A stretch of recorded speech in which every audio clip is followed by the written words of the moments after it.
बहुत समय पहले एक गांव में एक नेक और परहेजगार सूफी बाबा रहा करते थे। उनका दिल अल्लाह की याद में हर समय मग्न रहता था और उनकी दुआओं से कई लोगों की परेशानियां दूर हो जाती थीं। लोग दूर दूर से उनके पास अपनी मुश्किलें लेकर आते और बाबा जी की दुआओं से उन्हें राहत मिलती। अल्लाह का करम और सूफी बाबा की करामात एक दिन गांव में एक गरीब किसान अपने बीमार बेटे को बाबा जी के पास लेकर आया। डॉक्टरों ने जवाब दे दिया था, लेकिन किसान को बाबा जी पर पूरा यकीन था।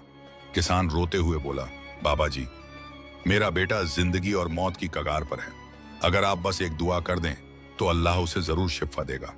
उस चमत्कार के बाद गांव के लोग बाबा जी की और भी इज्जत करने लगे। लेकिन बाबा जी हमेशा यही कहते, यह मेरी ताकत नहीं, यह सब अल्लाह की रहमत और करम है। इंसान कुछ भी नहीं, सब कुछ सिर्फ अल्लाह के हुक्म से होता है। ईर्ष्या और परीक्षा का वक्त गांव में कुछ लोग ऐसे भी थे जिन्हें बाबा जी की लोकप्रियता से जलन थी। उनमें से एक था गांव का एक अमीर आदमी,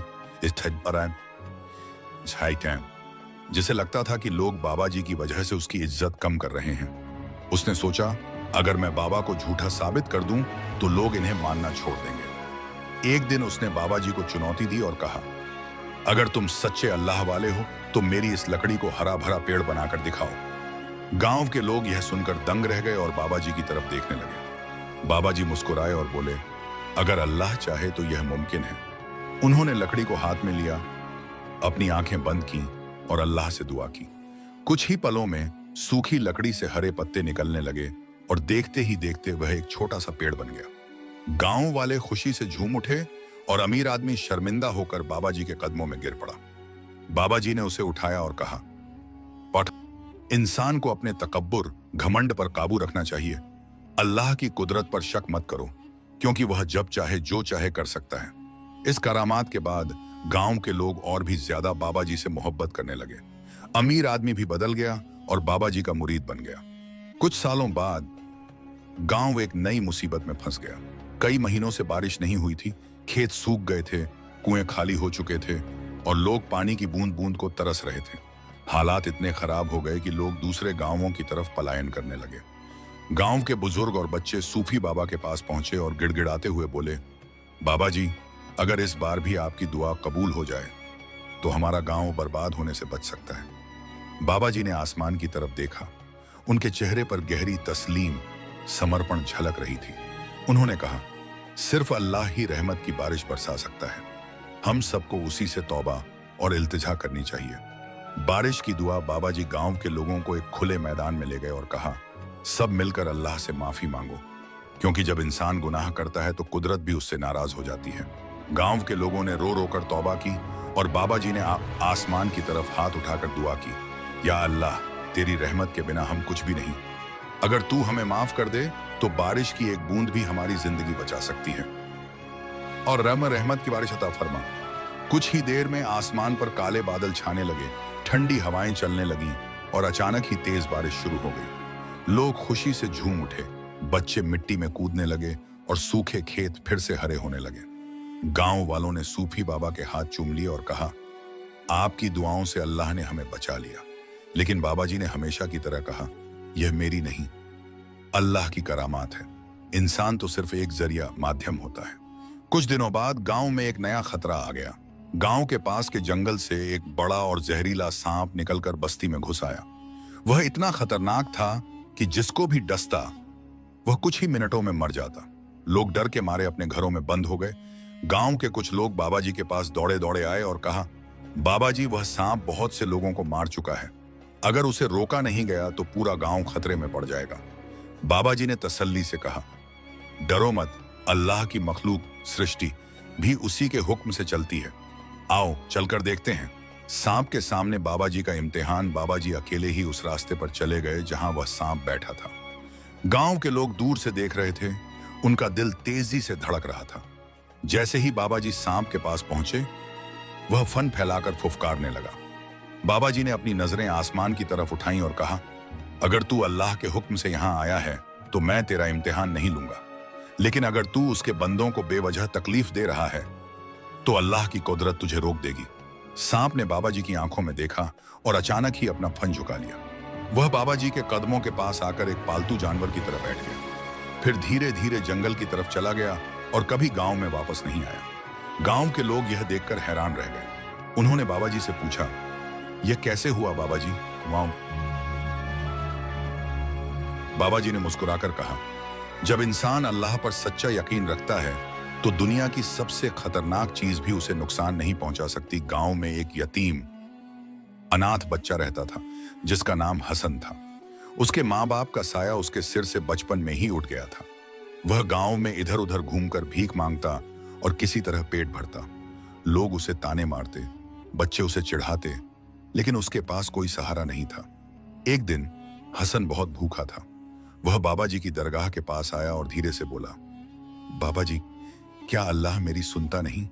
अगर वह सुनता तो मुझे इस तरह भीख क्यों मांगनी पड़ती? बाबा जी ने उसकी आंखों में देखा और कहा, बेटा, अल्लाह हमेशा सुनता है। वह हर किसी की मदद करता है, बस हमें थोड़ा सब्र करना होता है। आओ मैं तुम्हें कुछ दिखाता हूं। बाबा जी ने हसन का हाथ पकड़ा और उसे गांव के सबसे अमीर आदमी के पास लेकर गए। उस आदमी का नाम मीर साहब था, जिनके पास बहुत दौलत थी लेकिन कोई औलाद नहीं थी। बाबा जी ने मीर साहब से कहा, क्या तुम अल्लाह से औलाद की दुआ नहीं मांगते थे? मीर साहब बोले, हाँ बाबा जी, लेकिन अब तो मेरी उम्र भी ज्यादा हो गई है। लगता है कि अल्लाह ने मुझे औलाद देने का इरादा नहीं किया। बाबा जी मुस्कुराए और बोले, अल्लाह के फैसले सबसे बेहतर होते हैं। अगर तुम अल्लाह की मखलूक यतीम हसन को अपनाते हो तो समझो कि अल्लाह ने तुम्हारी दुआ कबूल कर ली। मीर साहब ने हसन की मासूमियत देखी और रो पड़े। उन्होंने उसे गले लगा लिया और कहा, आज से तू मेरा बेटा है। हसन को अब नया घर मिल गया, अच्छे कपड़े, अच्छा खाना और सबसे बढ़कर एक परिवार। कुछ सालों में वह पढ़ लिख कर एक नेक और समझदार इंसान बन गया। एक दिन जब हसन बड़ा हुआ तो वह बाबा जी के पास गया और बोला, बाबा जी, क्या अल्लाह मेरी सुनता नहीं? यह कहना मेरी सबसे बड़ी गलती थी। अल्लाह ने मुझे सब कुछ दे दिया। बाबा जी ने उसे गले लगाया और कहा, याद रखो, अल्लाह कभी अपने बंदों को अकेला नहीं छोड़ता। सब्र करने वालों को वह सबसे ज्यादा इनाम देता है। गांव में सब कुछ ठीक चल रहा था, लेकिन फिर अचानक एक अजीब वाकया पेश आया। गांव के कब्रिस्तान से रात को अजीब अजीब आवाजें आने लगीं। कुछ लोगों ने कहा कि उन्होंने किसी को रोते और मदद के लिए पुकारते हुए सुना है। धीरे धीरे यह खबर पूरे गांव में फैल गई। कुछ बहादुर नौजवानों ने हिम्मत करके रात को कब्रिस्तान जाकर देखने की कोशिश की, लेकिन जैसे ही वे अंदर पहुंचे, उनके शरीर में एक अजीब डर समा गया और वे भाग खड़े हुए। लोग परेशान होकर सूफी बाबा के पास पहुंचे और बोले, बाबा जी, ये कौन सी मुसीबत आ गई है? कब्रिस्तान से रात को आवाजें आती हैं, हमें डर लगने लगा है। बाबा जी ने गहरी सांस ली और कहा, अल्लाह की बनाई हर चीज में कोई हिकमत होती है। आओ, आज रात हम खुद कब्रिस्तान चलेंगे और देखेंगे कि क्या मामला है। सूफी बाबा का कब्रिस्तान जाना। उस रात बाबा जी कुछ लोगों के साथ कब्रिस्तान पहुंचे।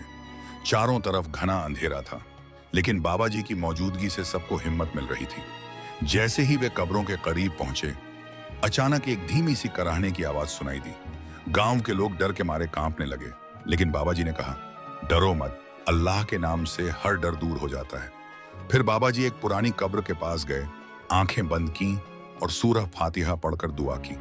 कुछ ही पलों बाद आवाजें आना बंद हो गईं और माहौल फिर से शांत हो गया। रूह की पुकार। कब्र का राजवा खुला। बाबा जी ने लोगों को इशारे से बैठने को कहा और बोले, यह कब्र एक ऐसे शख्स की है जिसने अपनी जिंदगी में बहुत गलतियां की, लेकिन मरते वक्त तौबा भी की थी। अल्लाह उसे सजा दे रहा था, लेकिन वह रहमत की भीख मांग रहा था। लोग हैरान रह गए और पूछा, बाबा जी, हम क्या कर सकते हैं?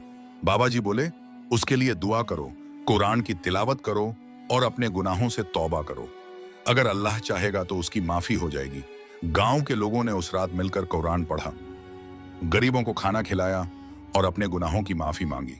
कुछ ही दिनों में कब्रिस्तान से आने वाली आवाजें पूरी तरह से बंद हो गईं। कुछ महीनों बाद गांव में अजीब घटनाएं होने लगीं।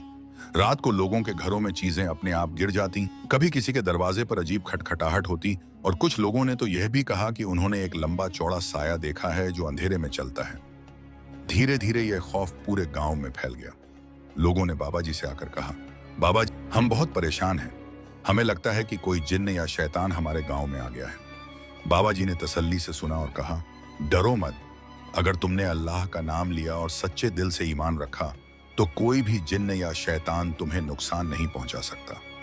गांव में जिन्न की दस्तक। एक रात जब बाबा जी अपनी इबादत में मशगूल थे, तभी अचानक हवा तेज हो गई।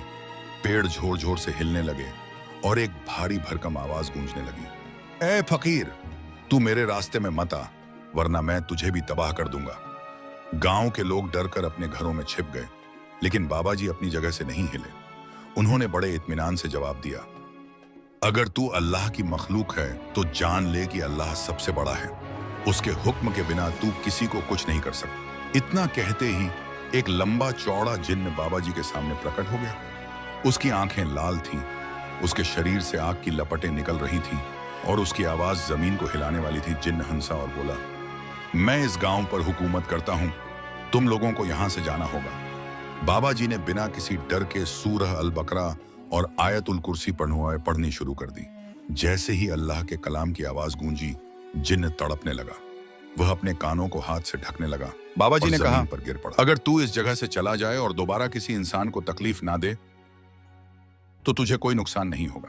जिन्न रोते हुए बोला, मुझे माफ कर दो, मैं बहुत ताकतवर था, लेकिन मैंने अल्लाह की ताकत को नजरअंदाज कर दिया। अब मैं इस गांव को हमेशा के लिए छोड़कर जा रहा हूं। इतना कहकर वह देखते ही देखते हवा में गायब हो गया। गांव में अमन और चैन। उस रात के बाद गांव में कभी किसी ने कोई अजीब चीज नहीं देखी। लोग बाबा जी के पास आए और शुक्रिया अदा किया। बाबा जी ने कहा, याद रखो, अगर तुम अल्लाह के करीब रहोगे और उसके बताए हुए रास्ते पर चलोगे तो कोई भी जिन्न, शैतान या बुरी ताकत तुम्हें नुकसान नहीं पहुंचा सकती। जिन्न की हार के बाद गांव में कुछ समय तक अमन और शांति रही, लेकिन फिर अचानक अजीब घटनाएं होने लगी। लोगों के घरों में बीमारियां फैलने लगी, खेती सूखने लगी और कई लोगों को बुरे ख्वाब आने लगे। कुछ औरतों ने बताया कि वे रात को किसी साये को अपने घरों में घूमते हुए देखती हैं। गांव में एक औरत थी, अम्मा जैनब कहते थे। वह बहुत नेक दिल थी और सबकी मदद करती थी, लेकिन अचानक वह बहुत बीमार पड़ गई। उसका शरीर सूखने लगा और वह रात भर दर्द से कराहती रहती। जब उसे डॉक्टर के पास ले जाया गया तो किसी भी दवा का असर नहीं हुआ। लोगों ने बाबा जी से आकर कहा, बाबा जी, ये क्या हो रहा है? क्या ये कोई नई आफत है?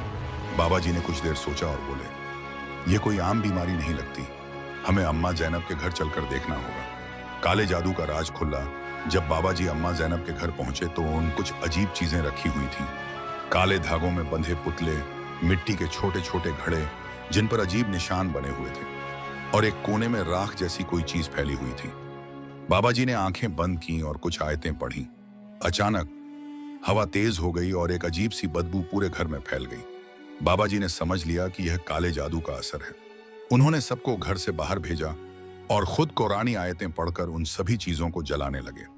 जैसे ही वह जलने लगी, अम्मा जैनब जोर से चीखीं और फिर अचानक चुप हो गईं। कुछ ही पलों में उनका चेहरा रोशन हो गया और उन्होंने आंखें खोल लीं। जादूगर का पर्दाफाश। बाबा जी ने गांव वालों से कहा, यह किसी अपने की ही हरकत है, कोई तुम लोगों को तकलीफ देना चाहता है। कुछ दिन बाद पता चला कि गांव के ही एक जलने वाले आदमी ने, जो अम्मा जैनब की नेकी से जलता था, एक जादूगर से मिलकर उन पर काला जादू करवाया था।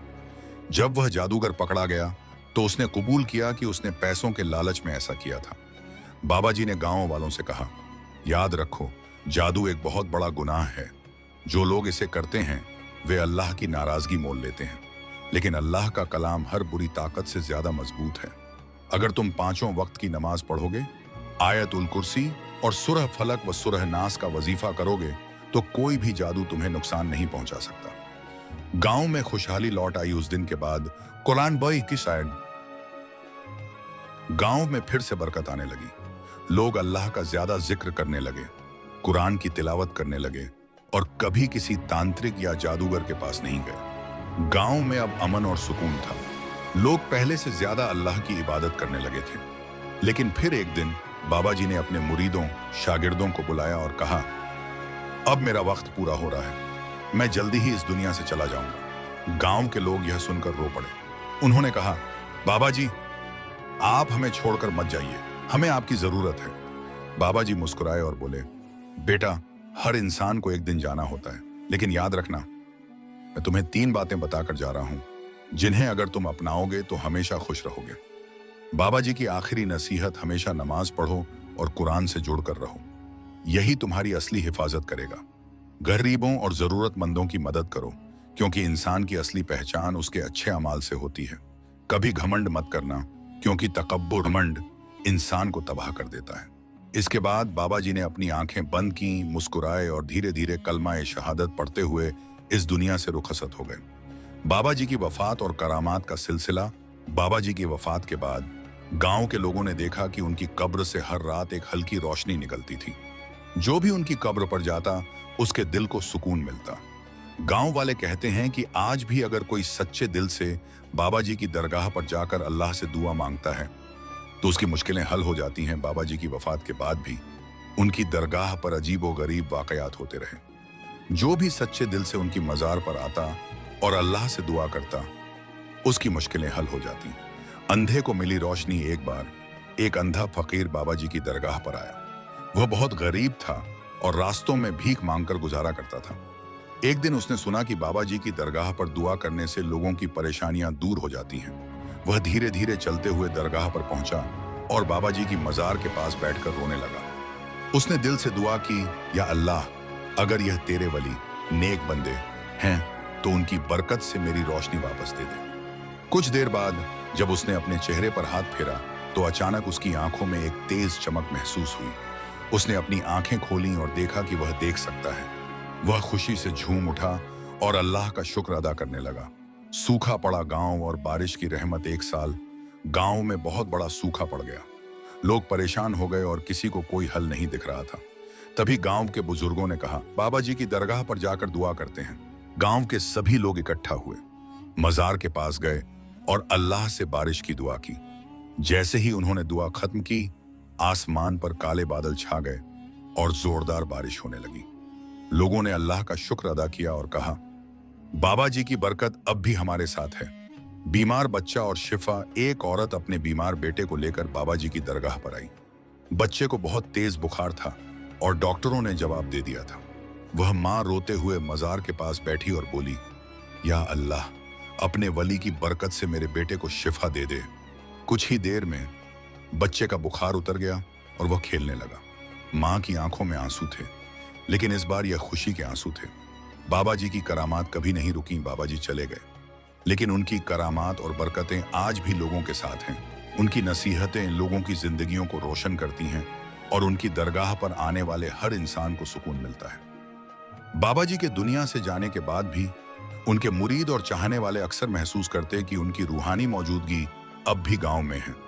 कई लोगों ने बताया कि जब वे किसी मुश्किल में होते तो उन्हें बाबा जी का ख्वाब में दीदार होता और हल मिल जाता।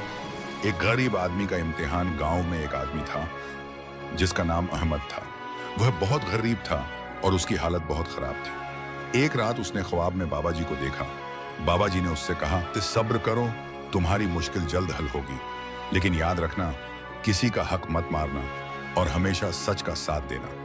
अगली सुबह अहमद को रास्ते में एक थैली मिली जिसमें सोने के सिक्के थे। पहले तो वह बहुत खुश हुआ, लेकिन फिर उसे बाबा जी की नसीहत याद आई। उसने गांव के बुजुर्गों को इकट्ठा किया और ऐलान किया कि जिसे यह थैली मिली हो वह आकर ले जाए। थोड़ी देर बाद एक व्यापारी आया और रोते हुए बोला, यह मेरी अमानत थी जो मैं रास्ते में गिरा बैठा था। उस व्यापारी ने अहमद को इनाम देना चाहा, लेकिन अहमद ने लेने से इनकार कर दिया। व्यापारी बहुत खुश हुआ और कहा, तुम्हारी ईमानदारी देखकर मैं तुम्हें अपने कारोबार में नौकरी देता हूं। इस तरह बाबा जी की एक नसीहत ने अहमद की जिंदगी बदल दी। चोरी करने आए लेकिन तौबा कर ली। एक दिन कुछ चोरों ने बाबा जी की दरगाह पर चोरी करने का इरादा किया। वे रात के अंधेरे में दरगाह के अंदर घुसे, लेकिन जैसे ही उन्होंने चढ़ावा उठाने की कोशिश की, उनकी आंखों के सामने अंधेरा छा गया और वे कुछ देख नहीं सके। वे डर गए और भागने लगे, लेकिन बाहर जाने का रास्ता नहीं मिल रहा था। तभी अचानक एक आवाज आई, अल्लाह से माफी मांगो और नेक बन जाओ। चोरों ने वहीं सजदा कर लिया और रो रो कर तौबा करने लगे। अगले दिन वे गांव के लोगों के सामने आए और सबके सामने ऐलान किया कि अब वे अपनी जिंदगी नेक राह पर बिताएंगे। बारिश के लिए फिर हुई दुआ। कई साल बाद गांव में फिर से सूखा पड़ गया। लोग परेशान हो गए और सब बाबा जी की दरगाह पर इकट्ठा हुए। वहां के बुजुर्गों ने कहा, बाबा जी की दरगाह पर हमेशा बरकत रही है, चलो मिलकर दुआ करते हैं। गांव के लोगों ने मिलकर दुआ की और देखते ही देखते आसमान में बादल छा गए। कुछ ही देर में तेज बारिश शुरू हो गई और गांव वालों ने अल्लाह का शुक्र अदा किया। बाबा जी की बरकतें कयामत तक रहेंगी। बाबा जी की करामात और उनकी सिखाई हुई बातें आज भी लोगों के दिलों में जिंदा हैं। उनकी दरगाह पर जाने वाले हर इंसान को सुकून मिलता है और अल्लाह की रहमत बरसती है। कई साल बीत चुके थे। बाबा जी की करामातें लोगों के दिलों में जिंदा थीं। लेकिन फिर एक दिन गांव में एक बहुत बड़ा इम्तिहान आ गया। गांव पर एक जालिम हाकिम शासक की नजर पड़ गई, जिसने ऐलान किया कि अब यह गांव उसकी हुकूमत के अधीन होगा। उसने कहा, अब से इस गांव के लोगों को हमसे टैक्स देना होगा, वरना इन्हें गांव छोड़ना पड़ेगा। लोग बहुत परेशान हो गए। उन्होंने बाबा जी की दरगाह पर जाकर रोते हुए दुआ की, या अल्लाह हमें इस जुल्म से बचा। रूहानी मदद और अल्लाह की कुदरत। उसी रात गांव के सबसे बुजुर्ग आदमी को एक ख्वाब आया। उसने ख्वाब में बाबा जी को देखा, जो मुस्कुरा रहे थे और कह रहे थे, डरो मत, अल्लाह की मदद करीब है। सुबह होते ही हाकिम के दरबार में जाना और सच के साथ खड़े रहना। सुबह हुई और गांव के लोग हाकिम के महल के पास पहुंचे। जैसे ही हाकिम बाहर आया, अचानक आंधी चलने लगी। आसमान में काले बादल घिराए और हर तरफ धूल ही धूल फैल गई। हाकिम का घोड़ा बेकाबू हो गया और वह जमीन पर गिर पड़ा। वह डर के मारे कांपने लगा और बोला, यह क्या हो रहा है? गांव के बुजुर्ग ने कहा, अगर तू अल्लाह के नेक बंदों को सताएगा तो अल्लाह तुझसे जरूर बदला लेगा। हाकिम डर गया और बोला, मुझे माफ कर दो, मैं इस गांव को अब कभी परेशान नहीं करूंगा। आंधी थम गई और गांव के लोगों ने सुकून की सांस ली। उन्होंने बाबा जी की दरगाह पर जाकर शुक्राना अदा किया। गांव में अब फिर से अमन आ गया था। लोगों ने एक बार फिर बाबा जी की नसीहतों को याद किया, हमेशा हक और सच का साथ दो, चाहे हालात कैसे भी हों। अगर तुम अल्लाह पर यकीन रखोगे तो कोई भी ताकत तुम्हें नहीं हरा सकती। गरीबों, अनाथों और मजलूमों की मदद करो, क्योंकि यही अल्लाह के सबसे प्यारे बंदे होते हैं। अब बाबा जी की करामातों का सिलसिला पूरी तरह खत्म हो चुका था, लेकिन उनकी यादें हमेशा लोगों के दिलों में जिंदा रहीं। उनकी दरगाह पर हर साल मेला लगता, जहां दूर दूर से लोग आते और अल्लाह की बरकत मांगते। गांव वाले अब भी कहते हैं कि अगर कोई सच्चे दिल से बाबा जी की दरगाह पर जाकर दुआ मांगता है तो अल्लाह उसकी मदद जरूर करता है।